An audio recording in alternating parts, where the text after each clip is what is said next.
जाएंगे मेरे साथ? मगर एक बात बता दूं, फतेहपुर वही जाते हैं जिन्हें पीपल वाले पीर बुलाते हैं। तो चलते हैं फतेहपुर। अरे यार एक्टर है, म्यूजिक ऑपरेटर थोड़ी है, लगा रहे ना। म्यूजिक बजाओ यार। म्यूजिक अब ये ऐसी दब गया, नहीं बज रहा हो।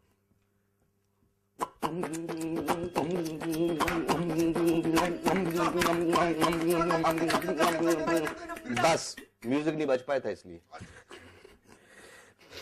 ये छोटी सी झलक है, ये हमारा फतेहपुर जहां पीपल वाले पीर की दरगाह तो मशहूर है ही, उसके साथ साथ एक गुमनाम असलम पंक्चर वाले की दुकान भी है।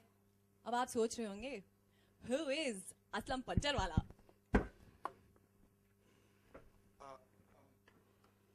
हेलो, हाँ असलम पंक्चर वाला इंटरनेट सर्विस। अच्छा, कलेक्टर साहब का टायर पंक्चर हो गया? ओह, ये तो होना ही था। अरे गारंटी है, क्योंकि फतेहपुर में खड्डे, सड़कें मिले ना मिले, खड्डे जरूर मिलेंगे। यार प्रधानमंत्री की यही सड़क योजना थी। हाँ, तो कलेक्टर साहब क्या पीपल वाले पीर के दरगाह पर जा रहे हैं? नहीं, सड़कों का मुआयना करने आ रहे हैं। अरे वाह, अरे वाह वाह, क्या बात है। तो कोई वीआईपी आ रहा है क्या? 60 सालों से मुआयना करते आ रहे हैं कैंचो। असलम पंचर वाले। वेल, ये है हबीब आशिक, असलम पंचर वाले के पड़ोसी है और हिंदी फिल्म बनाने वालों को अपना गीत भेजना इनका शौक है।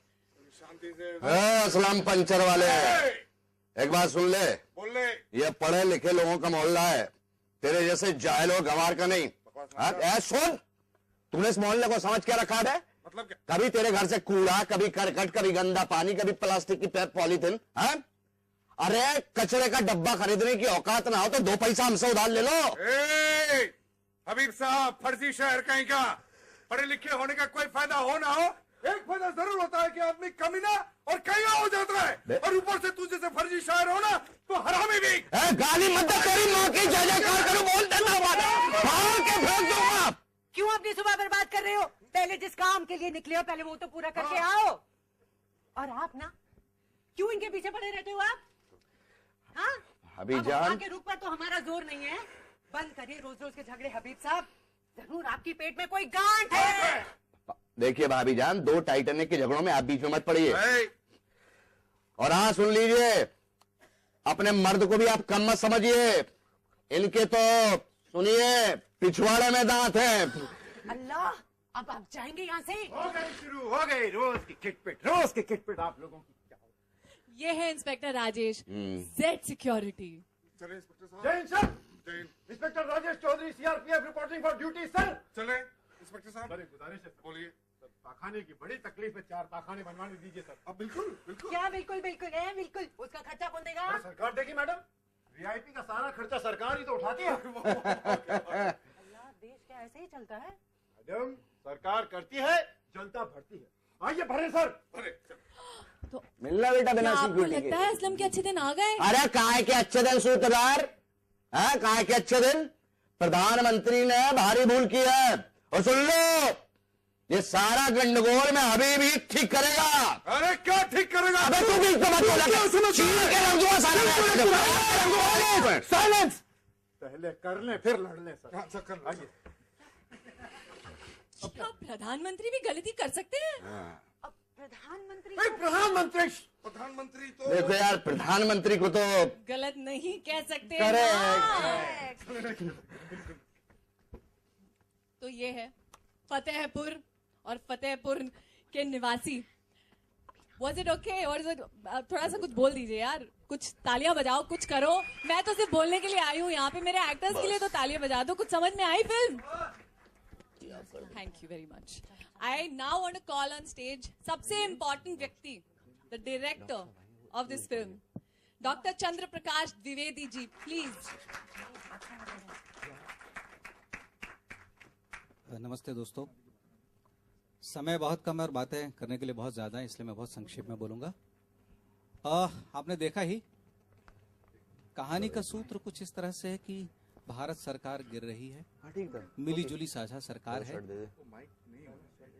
जब से देश आजाद हुआ है, देश की सरकारें भ्रष्टाचार और सांप्रदायिकता से लड़ रही हैं। अलग अलग लेवलिंग हो जाते हैं। और ऐसी ही सरकार का एक मुखिया भी भ्रष्टाचार और सांप्रदायिकता से लड़ रहा है। सरकार को बचाने की तमाम कोशिशें नाकामयाब होती है। ऐसे में प्रधानमंत्री को एक सलाह दी जाती है कि प्रधानमंत्री यदि फतेहपुर राजस्थान में जाएं, वहां पीपल वाले पीर की एक पुरानी दरगाह है, प्रधानमंत्री दरगाह पर जाएं, सर झुकाएं, चादर चढ़ाएं, सरकार बच जाएगी। और मित्रों, योगानुयोग सरकार बच भी जाती है। दरगाह पर प्रधानमंत्री की मुलाकात एक बहुत ही आम आदमी असलम पंचर वाले से होती है। असलम पंचर वाला अपने जीवन की कुछ शिकायत प्रधानमंत्री से करता है और प्रधानमंत्री कस्बे से जाते जाते एक आम आदमी को देश की सबसे खास सुरक्षा दे जाते हैं, जिसे हम जेड सिक्योरिटी कहते हैं। और उसके बाद उस असलम पंचर वाला के जीवन में क्या भूचाल आया, उसकी कहानी है जेड प्लस। मेरी बात खत्म हो गई। अब मैं आप सबको ट्रेलर देखने के लिए आमंत्रित करता हूं। आप सब उसे देखें और फिर हम लोग बातों का सिलसिला शुरू करेंगे। धन्यवाद। Trailer please. Thank you. इसको हटाना चाहें तो आप हटा सकते। साथ में आदिल हुसैन, जो मेरी इस फिल्म के मुख्य अभिनेता हैं, आदिल साहब, मोना सिंह, ये सब किसी परिचय के मोहताज नहीं है। मुकेश आओ, ऋषिता, शिवानी, चंद्र जी, साथियों बहुत सारे लोग आज नहीं आए हैं। राहुल, हाँ मैं भूल ही जाता हूँ उसे हमेशा। अब मैं दो महत्वपूर्ण व्यक्तियों को बुलाना चाहता हूँ। मेरे दोनों निर्माता, आरती पुरोहित। आरती कहाँ हो? आरती नहीं, अच्छा आओ ना यहाँ। नहीं, आ जाओ, फिर वापस चली जाना। मंदिरा है ना, मंदिरा कश्यप। और इस फिल्म को जिन्होंने प्रेजेंट किया है उनको भी मैं आमंत्रित करना चाहूंगा। श्री अक्षय जी, अक्षय शाह, आइए, जल्दी आए ताकि हम लोग सवाल जवाब जल्दी शुरू करें। विनोद, तुम क्यों छुपे बैठे हो भाई? मतलब क्योंकि रोशनी इतनी तेज है कि मैं अपने साथियों को देख नहीं पा रहा हूं।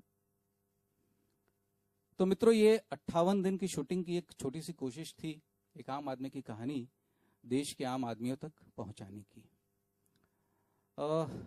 पिछले कुछ वर्षों में आपने हवा में उड़ते महानायक सुपरमैन्स देखे होंगे, देश के बड़े बड़े अपराधियों की कहानियां सुनी होंगी, जिनके पीछे कई मुल्कों की पुलिस दौड़ रही है, ऐसे नायकों की कहानियां देखी होंगी। बड़ी बड़ी तिजोरियों के ताले तोड़ने वाले और बैंकों को लूटने वाले नायकों की कहानी देखी होगी। जेड प्लस की टीम की एक छोटी सी कोशिश है कि वो आपके आम आदमी की कहानी, जो आपके आसपास बिखरे पड़े हैं, ऐसे चरित्रों की कहानी आपके सामने ले आए। तो मेरी बात अपनी खत्म हुई। अब आपके सवाल, और आप जिस भी व्यक्ति से इसमें से सवाल का उत्तर चाहते हो उन्हें आप पूछ सकते हैं। तो मैं आमंत्रित करता हूं आपके सवालों को। ये कहानी दिमाग में एक पत्रकार हैं आप जैसे ही, उनका नाम है राम कुमार सिंह, जो राजस्थान पत्रिका के लिए काम करते हैं, मूलतः कहानीकार हैं। और चूंकि वो पत्रकार थे, इसलिए उनको हमेशा लगा कि उन्हें खास ट्रीटमेंट दी जा रही है, उनको खास महत्व दिया जा रहा है। और उससे उनको लगा कि वो एक आम आदमी होने के बावजूद भी जब भी किसी ऐसी पत्रकार परिषद में जाते हैं तो उनसे खास का व्यवहार होता है। और उन्होंने अपने आसपास ऐसे चरित्रों को देखा और उससे उनके दिमाग में ये कहानी आई। कहानी राम कुमार सिंह की है, जो जयपुर में रहते हैं।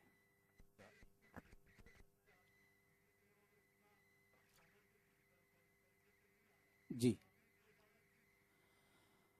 एक तो जो आपने कहा कि इस तरह की कहानी हमारे हिंदी सिनेमा में उसके लिए कोई जगह ही नहीं होती है, इसलिए मुझे अच्छी भी लगी। और दूसरी, मैंने जहां से शुरुआत की थी, आप सबको पता होगा चाणक्य से। चाणक्य भी भारत का पहला प्रधानमंत्री था। इसमें भी जो आप कहानी देख रहे हैं वो एक प्रधानमंत्री की कहानी देख रहे हैं। मुझे लगता है जिस चीज का हमारे जीवन से सबसे बड़ा संबंध है, राजनीति। हम अखबार का पहला पेज जब हर सुबह पढ़ते हैं तो पहली जो खबर पढ़ते हैं वो देश की राजनीति की खबर पढ़ते हैं। जब रात को टीवी भी देखते हैं तो राजनीति की खबर देखते हैं, लेकिन उस पर सिनेमा नहीं बनाते। तो मुझे लगा एक ऐसी कहानी जिसका संबंध आपके जीवन से हर दिन पड़ता है, आपने पिछले कुछ सालों में कई सरकारें भी बदल दी, वो ताकत जिस आम आदमी के पास है, वो राजनीति पर बनी फिल्में क्यों नहीं देखता, क्यों नहीं समाज बनाता। तो राम की ये कहानी मुझे इतनी अच्छी लगी, मुझे लगा ये चुनौती मुझको स्वीकार करनी चाहिए कि देश के सामने दूसरी या तीसरी राजनीतिक फिल्म मैं लेकर जाऊं।